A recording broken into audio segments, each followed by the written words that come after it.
Hey basketball guys, we have news. Let's go to more Los Angeles Lakers news, but first, don't forget to subscribe to the channel and leave a like. The Los Angeles Lakers are a franchise that has the most fans in the NBA, and fans want this team to win more championships. This current squad needs updates.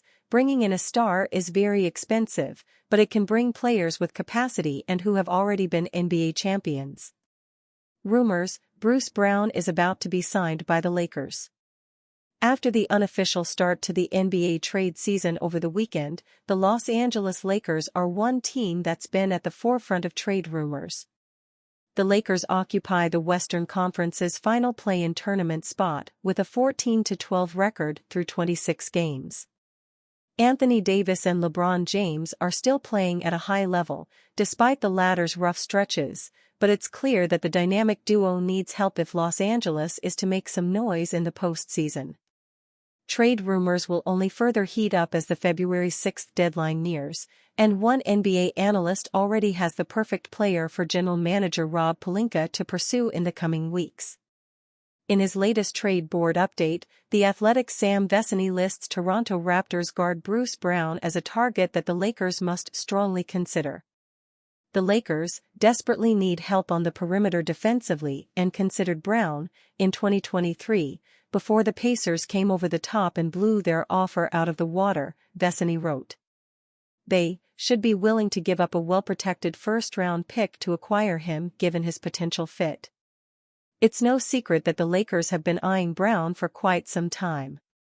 Back in January, former ESPN NBA insider Adrian Wojnarowski reported that the Lakers likely would have signed the veteran guard during the 2023 offseason had he not agreed to a 2-year, $45 million deal with the Indiana Pacers. The Lakers' pursuit of Brown continued after the Pacers traded him to the Raptors in the blockbuster Pascal Siakam deal earlier this year. According to Wojnarowski, it didn't take long for Los Angeles to call Toronto about a potential move after the deal was finalized. There's been no shortage of teams reaching out to Toronto to try to get a Bruce Brown, Wojnarowski said. He fits everywhere. And the Lakers are among them. One thing that's preventing an immediate Brown trade is the fact that he's injured at the moment. Sportsnet's Michael Grange reported in September that the veteran guard had undergone arthroscopic knee surgery and would miss the start of the 2024-25 season. Having said that, Brown has been practicing since late November, meaning his eventual return might not be that far away. Assuming that he makes a full recovery, the ex-Miami Hurricane is the type of player who can help the Lakers on both sides of the ball. Brown is a versatile player who's one of the NBA's more underrated defenders, able to guard opponents of various sizes and positions. He isn't afraid to get physical and will do whatever it takes to ensure that the opposition doesn't get to the basket.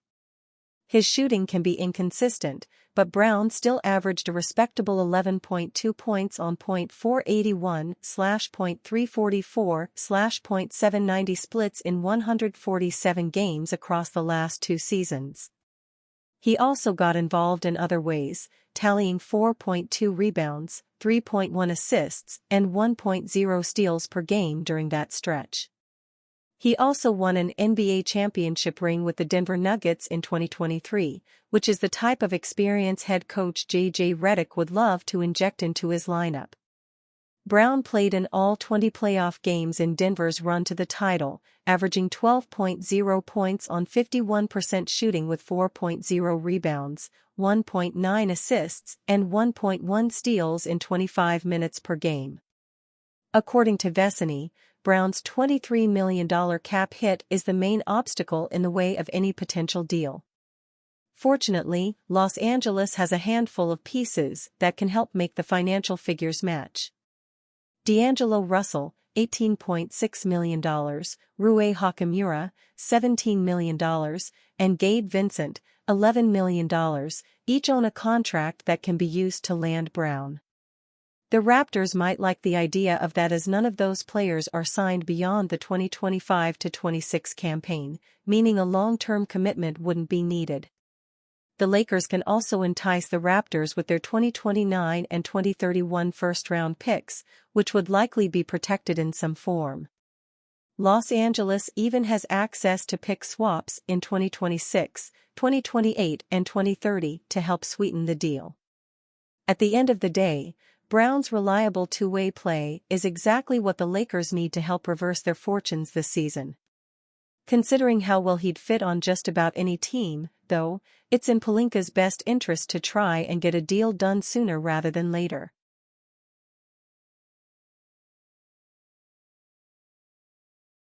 The harsh reality preventing Lakers from contending, but protecting the future. The Los Angeles Lakers have the tools to contend, but what would it cost them?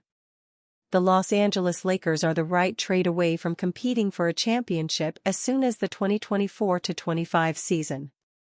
Anthony Davis is playing at an All-NBA level, the talent around him is undeniable, and the acquisition of depth would put an already 14-12 team into an even higher tier.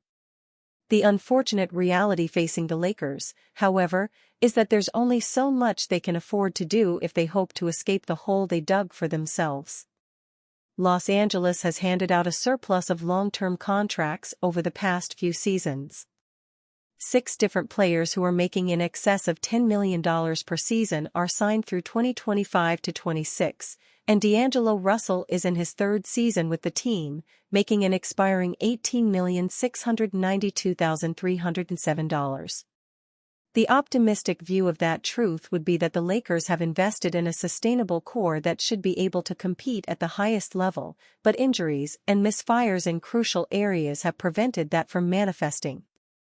The obvious factor that the Lakers simply can't control is that defensive specialist Jared Vanderbilt has played just 29 games since the start of the 2023-24 season. For that matter, 2023 NBA playoff standout Gabe Vincent appeared in just 11 games during his first year with the team, and seems to still be recovering from the injuries that plagued him. There's no telling how much better the Lakers would be if both players were on the court and at their best, but even then, the front office's past mistakes would come to define the team's flexibility. Lakers seemingly aim to return to zero after operating in NBA draft red. The mark of great teams is often the ability to balance the fragile ecosystem that hosts the NBA draft, trade market, and free agency. Knowing how to properly invest resources in each area is essential to building a team that can consistently put wins on the board. The Lakers have done well to pair Anthony Davis with LeBron James, and have even complemented them with high-level players, but a pattern of undervaluing the NBA draft is coming back to bite them. Los Angeles utilized the 2024 NBA draft to great effect, finding rising star Dalton Knecht at number 17 overall. Unfortunately, it was just the second time since 2018 that the Lakers entered and exited the annual selection process with the rights to their first-round draft pick.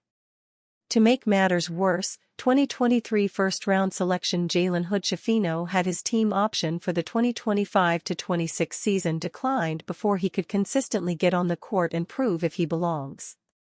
The obvious caveat here is that the Lakers were wise to give up 3 future first-round draft picks to acquire Davis. They've since won a championship and made a second Western Conference Finals appearance with their All-NBA superstar co-starring alongside James.